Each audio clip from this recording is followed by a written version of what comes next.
Es una historia de 300 años.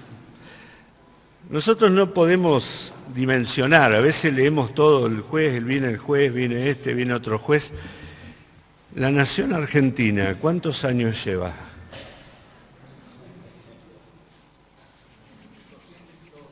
210 años, 211 si tomamos 1816 como la independencia, ¿no? 200. Fíjense para atrás cuántas cosas pasaron, y en el libro de los jueces tenemos al menos 300 años de historia. Algunos dicen más también, ¿sí? Es la historia de la salvación, es la historia de la Biblia. No es la historia nuestra, es la historia del libro del pueblo de Israel. Y es una parte, como veíamos en la última reunión, es el periodo más oscuro de la historia del pueblo de Israel. Y vamos a ir descubriendo por qué. ¿Se acuerdan cuándo fue formado el pueblo de Israel? Como pueblo, donde Dios le dio leyes y estatutos. En el desierto, en el monte Sinaí. O sea, ellos estaban esclavos en Israel, Dios los saca, los lleva al monte Sinaí y allí le da las leyes, los estatutos y se constituyen como pueblo. Durante 40 años transcurren por el desierto y llegan a una tierra que Dios le había prometido al abuelo de José. Abraham le había prometido la tierra de Canaán. Y entonces aquí van a poseer la tierra de Canaán, que estaba deshabitada. ¿Cómo estaba la tierra de Canaán? Habitada por muchos pueblos que eran guerreros. ¿Y el pueblo de Israel era guerrero? No era guerrero. Dios los iba capacitando, Dios los iba preparando, pero Dios les dijo, yo lucharé por ustedes, así que no se preocupen, vamos a entrar a tomar posesión de la tierra. Bien, ¿quién es el líder que introduce al pueblo de Dios en la tierra de Canaán, en la tierra prometida? ¿Quién es el líder? Josué. ¿Y qué ocurre durante todo el libro de Josué? Van tomando posesión de los distintos lugares y van eliminando sus enemigos.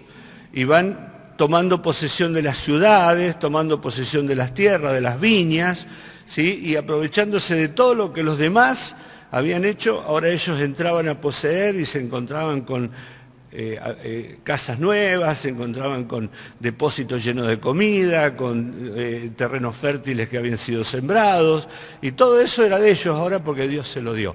Pero pasaba algo, eran vagos, y durante 7 años tomaron posesión de la tierra, pero luego cada tribu tenía, porque se sortearon la ubicación de las tribus, cada tribu tenía que encargarse de las ciudades que habían quedado y no habían sido conquistadas. Y algunas tribus se esforzaron más y eliminaron a sus enemigos, pero siempre fueron dejando ciudades que, si bien es cierto, las hacían tributarias, las hacían servirles a ellos, iban quedando esas ciudades, o esos enemigos, o esos habitantes naturales de la tierra, iban quedando allí residuales, vamos a decirlo así, dormidos, ¿sí? Y este es porque ellos no confiaron en Dios lo suficiente como para echarlos. Entonces, pasa el tiempo, muere este líder Josué, mueren los grandes hombres que acompañaron a Josué, y el tiempo va pasando y se fueron estableciendo todos y empezó la vida normal en una ciudad, cada uno con su trabajo, cada uno con sus cosas. Había un tabernáculo que estaba ubicado en un determinado lugar, los judíos tenían que ir, pero ya se fueron perdiendo muchas cosas y se fueron, y aquí está el secreto, olvidando de Jehová. Olvidando de Jehová. Y entonces, como veíamos el otro día, Dios utilizaba esos residuos que habían quedado de enemigos, los fortalecía y los hacía ir en contra de su pueblo. Dios los vendía a su pueblo. ¿Por qué? Porque ellos se olvidaron de Jehová y empezaron a adorar a otros dioses, a los dioses de los cananeos. porque esas ciudades que habían quedado allí no adoraban a Dios, tenían sus baales, los dioses de acera.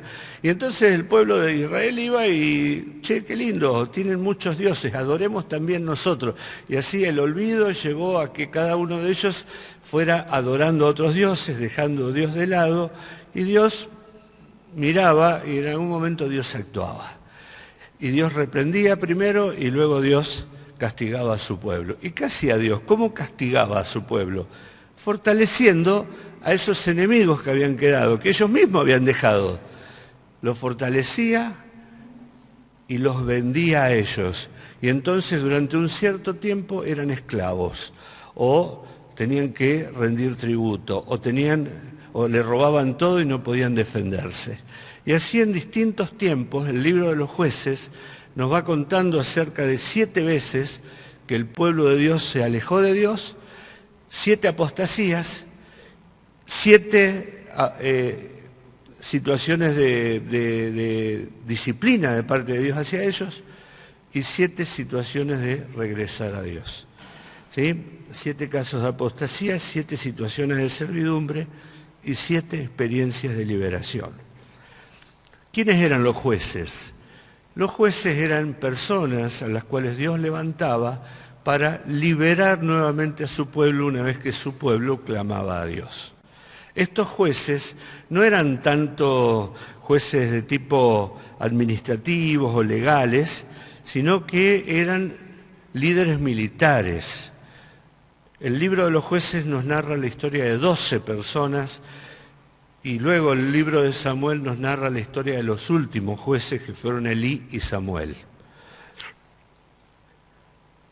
Una mujer tenemos en medio de todos, que es Débora, ¿sí? Y los demás fueron varones. Entonces, a lo largo de estos 300 o más años, se fueron sucediendo situaciones similares, que se repetían por ciclos similares. No sé si podían llegar a ser al mismo tiempo o no. Por eso el libro de los jueces no se puede tomar como para ver el tiempo exactamente, porque muchas de estas situaciones podían ocurrir del otro lado del río, de este lado del río, al norte o al sur. ¿Sí? Quizás hasta coexistían en el tiempo. Nosotros los leemos como si fueran consecutivos, pero no se puede saber si eran consecutivos o podía haber casos en los cuales coexistían al mismo tiempo. ¿Qué era este círculo? Un círculo vicioso, decía Marcelo el otro día, ¿no? Un círculo vicioso son situaciones que van produciendo, que se retroalimentan, una lleva a la otra, a la otra, a la otra, a la otra, y producen al final un resultado que es perjudicial. Eso es un círculo vicioso. Una cosa lleva a la otra, lleva a la otra, lleva a la otra, lleva a la otra, y produce un daño. Pero no se puede detener, es una cadena de situaciones. Y ese círculo vicioso está descrito acá donde lo vamos a leer, o no vamos a leer el capítulo 3, pero del 1 al 6, si ustedes toman, van a ver allí que lo primero es, hicieron lo malo ante los ojos de Jehová, se olvidaron de Jehová. Después sigue diciendo, sirvieron a los baales y a las imágenes de acera. Luego dice, la ira de Jehová se encendió contra ellos. Luego dice, los vendió en manos de un enemigo. Y luego dice, sirvieron a ese enemigo por tantos años. Es un círculo, ¿no? Se olvidan de Jehová, hacen las cosas malas, adoran a las imágenes de acera y a los baales. Luego Dios se enoja con ellos, los vende en manos de un enemigo y ellos son siervos de ese enemigo. Eso se va ocurriendo 7 veces a lo largo del libro de los jueces. Pero es un periodo diferente muchas veces, pero desde el comienzo, a medida que van pasando los jueces, este periodo de humillación, de vergüenza, dura cada vez un poco más. Así que luego de este periodo de sufrimiento y humillación, dice que los hijos de Israel hicieron lo que hizo el hijo pródigo. Cuando después de haberse alejado, de haber terminado en el chiquero, en el lugar de los cerdos, un día dice, volviendo en sí, dijo, ¿qué estoy haciendo acá? Yo soy un hijo del Padre. Dice, ¿cuántos jornaleros, cuántos empleados en la casa de mi padre tienen abundancia de pan y yo aquí perezco de hambre? Y entonces dice, ya sé lo que voy a hacer, me levantaré, iré a mi padre y le diré, y levantándose volvió. ¿Qué hacían los hijos de Israel? Cuando llegaban al punto, ya no aguantaban más la servidumbre, la humillación, la vergüenza por haberse olvidado de Dios y por haberse alejado de Dios, entonces dice que se invertía ese círculo vicioso. Se detenía y se invertía. Y allí está lo que decía Marcelo cuando cantábamos la primera canción. ¿A quién iré en necesidad? ¿A quién iré en busca de paz? Ellos decían, pero ¿por qué estamos pasando por esto? ¿No es Dios nuestro Dios? ¿Por qué lo hemos dejado? Y entonces clamaban a Jehová y Dios les levantaba un libertador. ¿Sí? Dios les levantaba un libertador. Así que ahora vamos a ver la historia de Otoniel. Vamos a leer el versículo 7 al 11 de Jueces capítulo 3. Dice, hicieron pues los hijos de Israel lo malo ante los ojos de Jehová. Y fíjense, dice, y olvidaron a Jehová su Dios y sirvieron a los Baales y a las imágenes de acera. Nuevamente el círculo vicioso, comenzó el círculo de pecado. Y entonces la ira de Jehová se encendió contra Israel y los vendió en manos de Cusán Risataín, rey de Mesopotamia, y sirvieron los hijos de Israel a Cusán Risataín 8 años. Entonces clamaron los hijos de Israel a Jehová, y Jehová levantó un libertador a los hijos de Israel y los libró. Esto es a Otoniel, hijo de Cenaz, hermano menor de Caleb.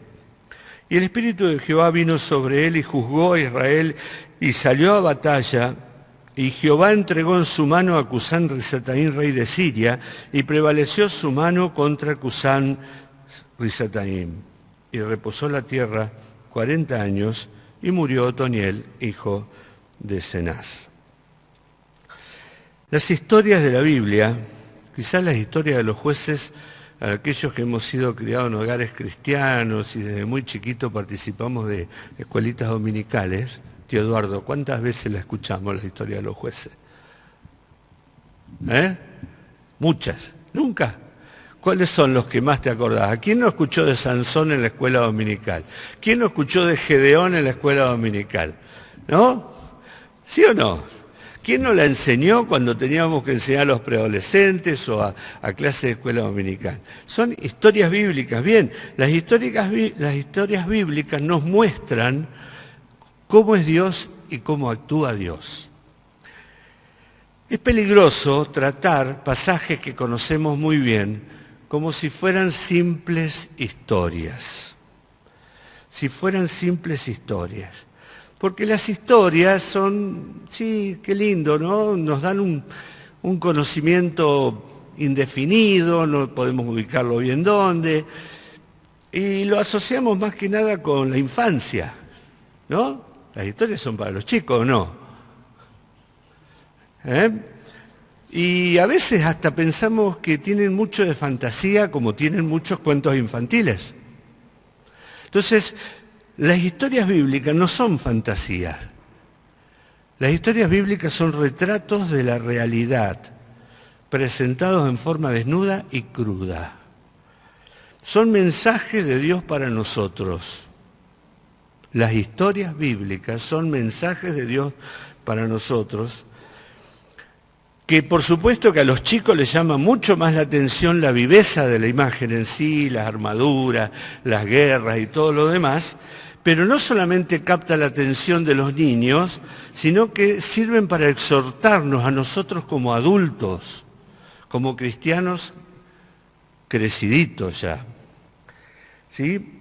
Porque en ella vamos a encontrar un mensaje de Dios destinado a que nosotros fundamentemos nuestras decisiones de toma de decisiones de todos los días como lo tuvieron que hacer ellos. También podemos pasarlas por alto, ¿no? Y poder decir qué linda historia. Como las parábolas, ¿no? Vos podés escuchar la historia y quedarte con la historia o profundizar en el significado de la parábola para ver qué tiene que decirte a vos esa parábola o esa historia. Porque las situaciones que movilizan a Dios son las mismas. Hace 3000 años atrás, con Otoniel, o con Sansón, o con las situaciones que llevaban a Dios a levantar a un líder, eran las mismas que las que puede tener la iglesia en el día de hoy. La obediencia siempre se acompaña de bendición. Es un principio bíblico ese. Y las historias nos muestran que la desobediencia se acompaña de dolor y de frustración y de servicio, de servidumbre y de vergüenza y de humillación. Es lo mismo que nos cuentan, digamos, las epístolas, es lo que nos cuentan las historias bíblicas. Y muchas veces vemos a los líderes como grandes siervos, grandes hombres de Dios. Y en el libro de los jueces vamos a aprender que estos hombres tenían defectos, sin embargo fueron utilizados por Dios. Y si recordamos la grandeza que tenía Josué ante los ojos de Israel, ¿no? Josué, el libertador, el que los introdujo en la tierra. Josué no hubiera sido Josué si el lema de su vida no hubiera sido: yo y mi casa serviremos a Jehová. Porque el secreto de la vida de estos hombres era que estaban bajo la autoridad de Dios en forma directa. ¿Quién era este Otoniel? Vamos al capítulo anterior, capítulo 1, verso 11, habla algo que también está en el libro de Josué, capítulo 15. Hace como una recapitulación el escritor y habla de un hombre llamado Caleb. ¿Quién se acuerda quién era Caleb? Josué y Caleb.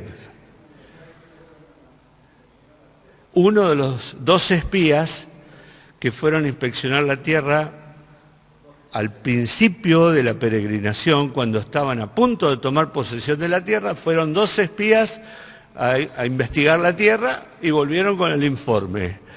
2 de ellos dieron un informe positivo para alentar al pueblo y los otros 10 dieron un informe negativo de desaliento y finalmente le creyeron a esos 10 y Dios se enojó y dijo: nunca más van a entrar de 20 años para abajo, excepto Josué y Caleb. Josué fue el que los introdujo y Caleb mantuvo un papel secundario. Ahora, cuando llega el momento de tomar posesión de la tierra y ya dividen la tierra, hay una ciudad que se llamaba Hebrón, o que pasó después a llamarse Hebrón, que dijo Josué: dijo Caleb, dame la parte mía, pero está la ciudad de Hebrón. Si consideramos que Caleb tendría más de 20 años cuando fue a reconocer la tierra, y luego recorrieron la tierra durante 38 años, o sea, ya estamos hablando de por lo menos tenía 58 o 60 años cuando entra a poseer la tierra. Y la posesión de la tierra tardó 7 años, así que estamos hablando de una persona de 67 años mínimamente, o mucho más probablemente, que dice: yo voy a tomar posesión de esa ciudad, va a ser mía. Allí Caleb toma posesión de Hebrón. Pero había otra ciudad que se llamaba Kiriat Sefer, y dice: ¿quién va a tomar posesión de esa otra ciudad? Aquel valiente que tome posesión de esa ciudad, yo le voy a dar a mi hija Acsa por esposa.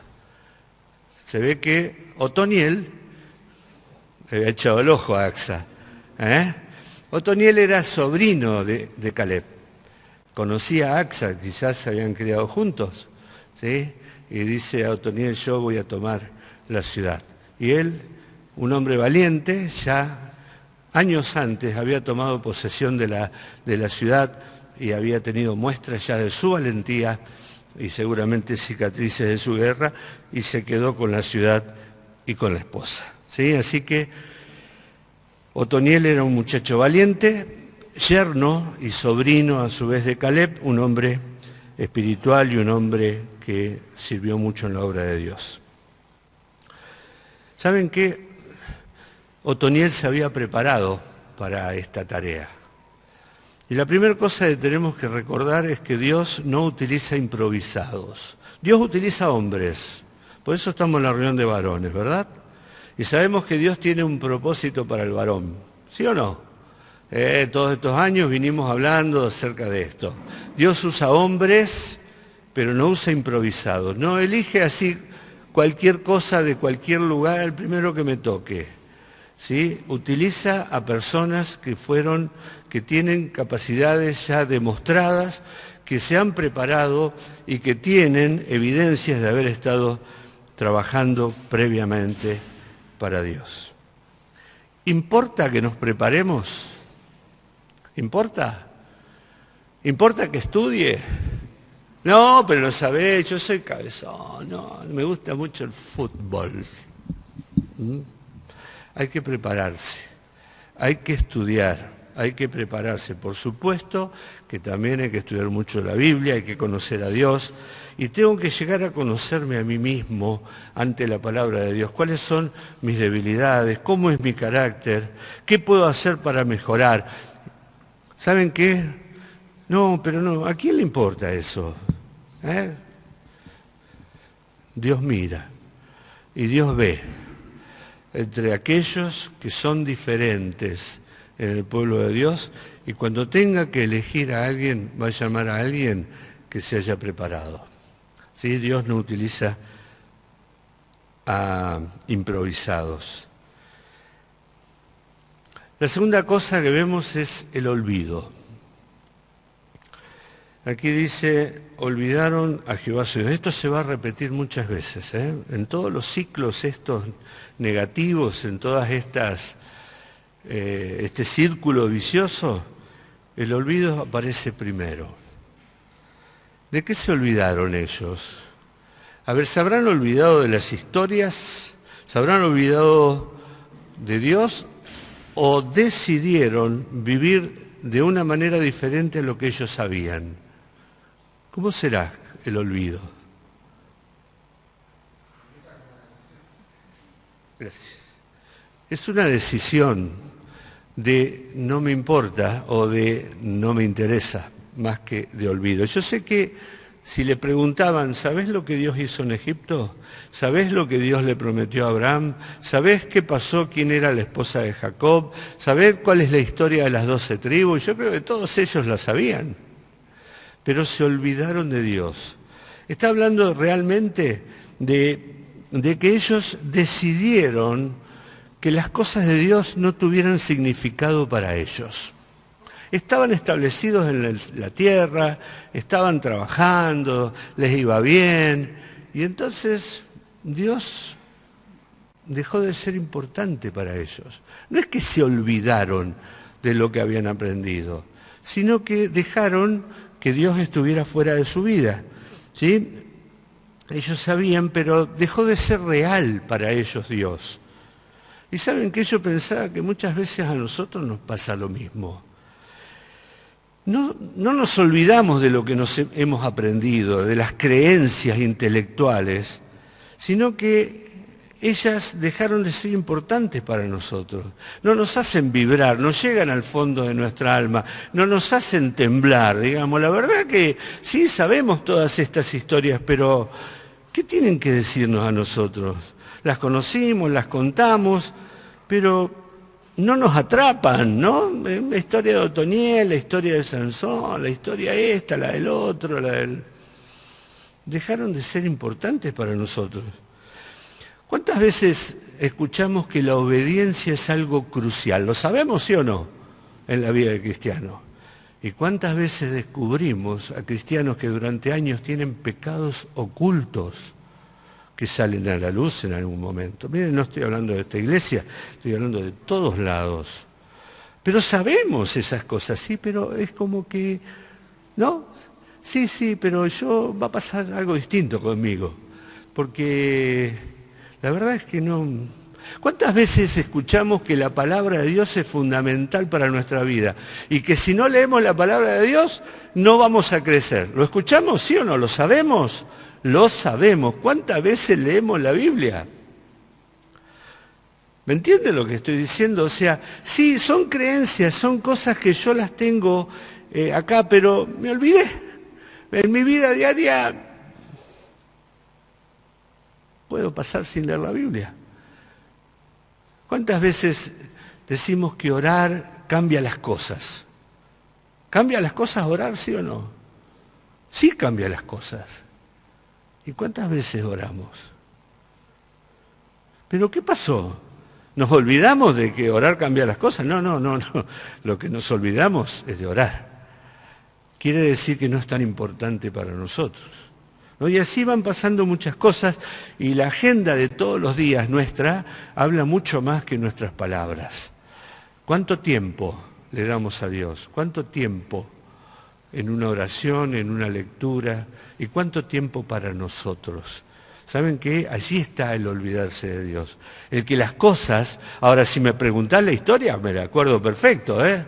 Te puedo decir en qué capítulo, en qué libro, qué esto y qué lo otro. Sí, pero realmente eso llega a lo profundo de tu corazón.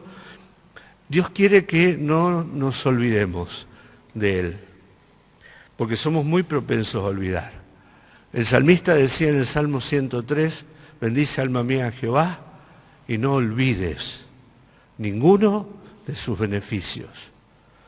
Bendice alma mía a Jehová y no olvides. Somos muy propensos a olvidar. Y Pedro, vamos a buscarlo en 2 Pedro, capítulo 1, habla de nuestro carácter y de las cosas que nosotros podemos hacer para ir modificando. Y entonces nos da una lista de cosas allí. 2 Pedro 1, verso 5 dice, vosotros también, poniendo toda diligencia por esto mismo, añadan a esa fe inicial, añádanle virtud, a la virtud añádanle conocimiento, al conocimiento vayan agregándole dominio propio, al dominio propio paciencia, a la paciencia agréguenle piedad, a la piedad afecto fraternal y al afecto fraternal amor. Porque si estas cosas están en vosotros y abundan, no os dejarán estar ociosos, ni tampoco dice sin fruto en cuanto al conocimiento de nuestro Señor Jesucristo. Pero el que no tiene estas cosas, tiene la vista muy corta, es ciego, y que dice, se ha olvidado la purificación de sus antiguos pecados. Olvidado. Amnesia espiritual. Olvidarse. No, pero yo puedo recitarte 1 Pedro de memoria, 2 Pedro 1 de memoria. Sí, pero si no las tenés, podés recitarla todo lo que quieras, te olvidaste. Amnesia espiritual. Y la amnesia espiritual produce dudas, produce temor y lleva cada vez a cosas peores, porque aparecen los dioses extraños, aquellos que ocupan otro lugar que el que tiene que ocupar Dios en nuestra vida. Aparece nuestro trabajo, aparece el dinero, aparece el esfuerzo personal, las ganas de prosperar, las ganas de hacer esto, las ganas... Y eso es lo que ocupa nuestra vida. Nuestro día a día está ocupado, todo el tiempo estamos pensando en eso, ¿sí? Y allí están esos dioses que compiten con nuestro Dios. Y Dios observa la conducta inapropiada de estos hijos. Dios no aprueba la hipocresía ni tampoco el adulterio espiritual, porque aquellos que se hacen amigos del mundo se convierten en enemigos de Dios. Y aquellos que adoran a otros dioses es como cuando... Pecado de abominación, y es como cuando se llama adulterio espiritual. Tenés que servir a Dios, pero buscas en otro lugar. Así que el pueblo pecó, el pueblo se alejó voluntariamente de su protector, de su bendición, y Dios entonces castiga al pueblo de Israel. ¿Por qué castiga a Dios al pueblo de Israel? No, ¿para qué no? ¿Por qué? Porque los ama.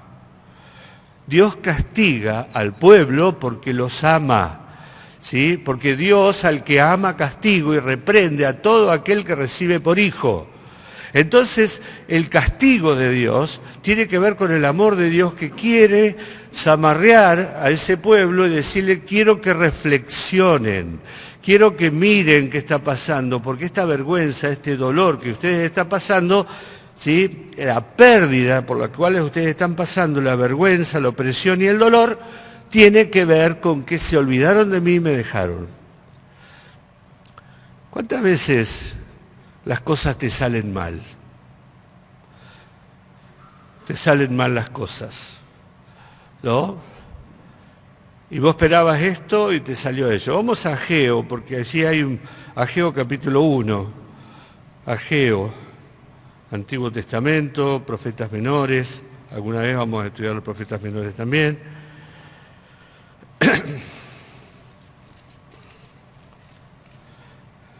Habacuc, Sofonías, Ageo. Dice Dios, verso 5, capítulo 1, mediten bien sobre vuestros caminos. Dios le está hablando al pueblo de Israel. Siembran mucho, pero recogen poco. Comen, pero no se sacian. Beben y no se quedan satisfechos. Se visten y no se calientan. Y el que trabaja a jornal parece que mete su jornal en un saco roto que se va. Así dice Jehová de los ejércitos, mediten sobre vuestros caminos. Verso 9, buscan mucho y hallan poco, encierran en casa y yo lo disiparé en un soplo. ¿Por qué? Dice Jehová, porque mi casa está desierta. Esa es una situación particular. Mi casa está desierta y cada uno de vosotros corre a su propia casa. Por eso yo detuve de los cielos sobre vosotros la lluvia y la tierra detuvo sus frutos. Y yo llamé a la sequía sobre esta tierra y sobre los montes, sobre el trigo, sobre el vino, sobre el aceite, sobre todo. ¿Sí? ¿Quién es el que te está haciendo pasar por ese problema? ¿Quién es el que te dice, ¿sabes qué? ¿Trabajás 12 horas? Bueno, dale. Me dejaste a mí, estás trabajando 12 horas, 15 horas. La plata no te va a alcanzar. Porque yo lo voy a disipar. Porque me dejaste a mí y pusiste a otro Dios por encima mío. Y entonces yo te voy a demostrar, ¿sí? Porque te amo, te voy a hacer que las cosas no te vayan bien. Y tenemos que entender que muchas veces una enfermedad, una pérdida, un hijo que se va, o algo que pasa hace a la gente volver a Dios. ¿Sí o no? ¿No lo hemos visto? ¿Sí o no? Lo hemos visto, e incluso gente que no es creyente. Dice, tienen un momento de lucidez y dice, voy a volver a Dios. Y está muy bien, porque ese es el camino de la restauración. Ese es el camino para revertir ese círculo vicioso. Porque cuando ellos toman novedad o reflexionan sobre su vida, entonces vuelven a Dios, claman a Jehová. ¿Y qué hace Dios?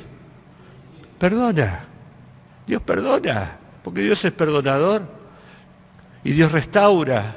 Y Dios hace nueva todas las cosas. Y ese es el proceso, ¿sí?, cuando comienza a invertirse. Se humillaron, confesaron, y Dios levantó un libertador que era Otoniel, el olvido de Dios. En segundo lugar, el libertador, si hablamos de Otoniel, que era un hombre valiente, tenía cicatrices de batallas previas, y conocía que el poder de Dios viene por la obediencia. Pero ¿saben qué? Él estaba disponible para lo que Dios quisiera hacer y encomendarlo, aunque era el momento más oscuro que podía estar el pueblo de Israel. Y vuelvo a decir estas tres cosas que yo quiero que las recordemos. Dios no usa improvisados. Primer cosa, prepárate, estudia la Biblia, investigá, conoce a Dios. Dios no usa personas que no se capacitan. Segundo lugar, Dios llama a aquellas personas que están preparadas y que están disponibles para trabajar, para cualquier tarea que se encomiende. Y en tercer lugar, Dios capacita con su poder a aquellos a quienes llama. Porque Otoniel recibió el poder del Espíritu Santo, lo leíamos recién, dice, el Espíritu de Jehová vino sobre él y juzgó a Israel. Él es uno del grupo selecto de hombres a los cuales sobre él vino el Espíritu de Jehová. Recordemos que en el Antiguo Testamento el Espíritu de Jehová descendía sobre una persona para cumplir una determinada función y luego lo dejaba. ¿Sí? No era permanente.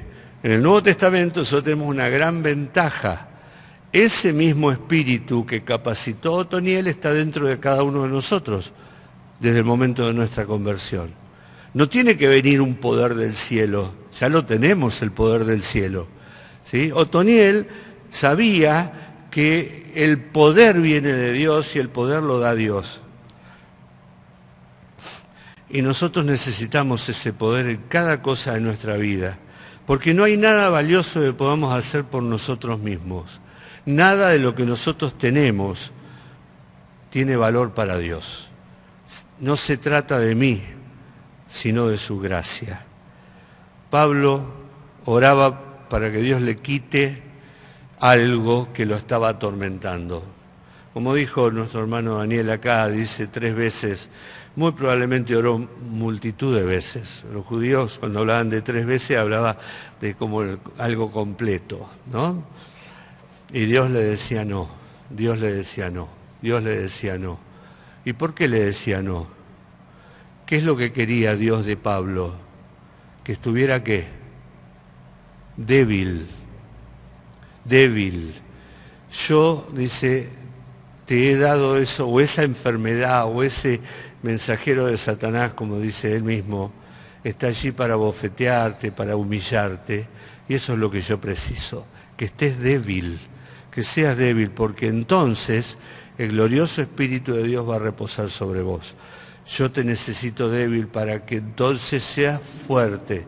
Y entonces Pablo termina entendiendo el mensaje de Dios diciendo, en buena manera me gloriaré en mis debilidades, porque cuando soy débil entonces soy fuerte. ¿Por qué? Porque el glorioso Espíritu de Dios reposa sobre mí. Allí está entonces Otoniel entendiendo que el poder venía de Dios. ¿Querés que Dios te use para alguna situación especial? Recordá las 3 premisas, prepárate, estudiá, aprendé a caminar con Dios.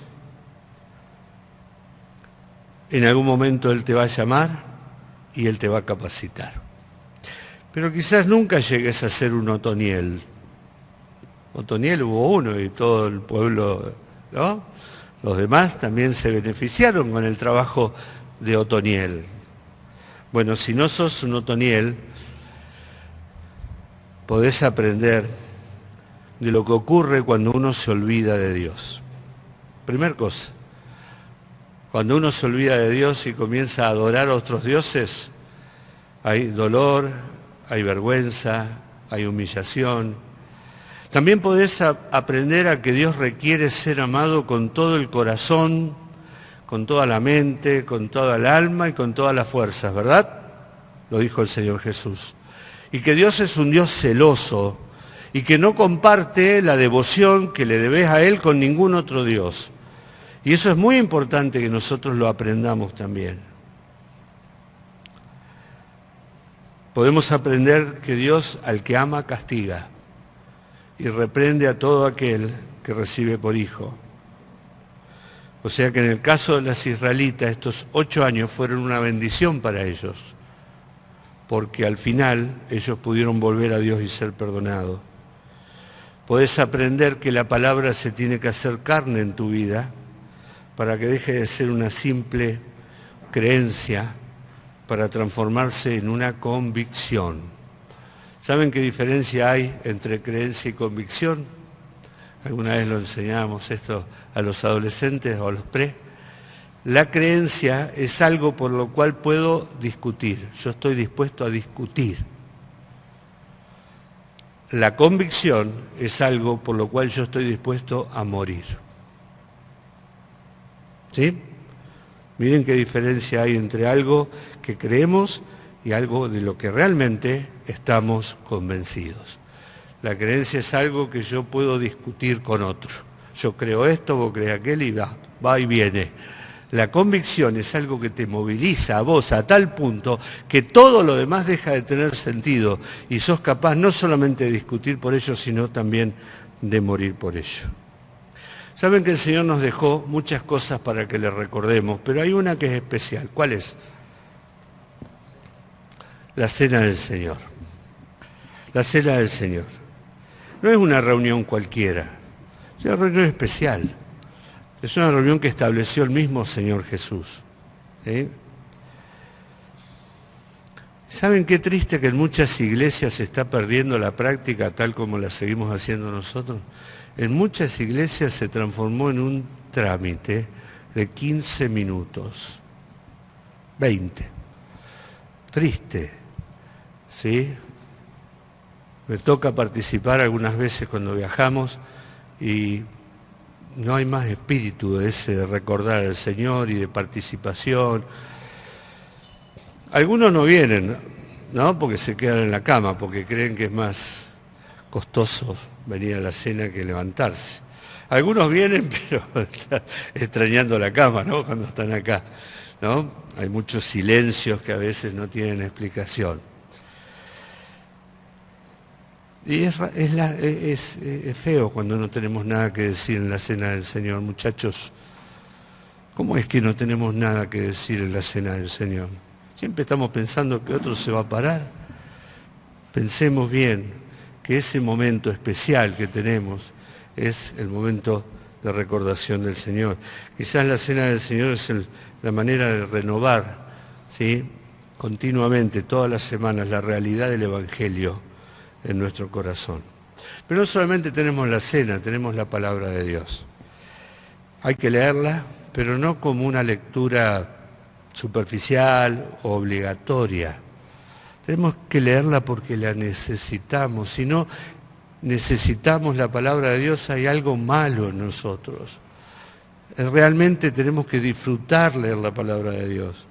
Tenemos que aprender a meditar, pero sobre todo a reflexionar nuestra vida a la luz de ella y poder ver si hay algo de nuestra vida que tiene que ser cambiada por la palabra de Dios. Así que, hermanos, que la historia de los jueces nos enseñen, no solamente a través de sus vidas, de su ejemplo, que algunos no fueron positivos, sino a través de las circunstancias en las que fueron llamados.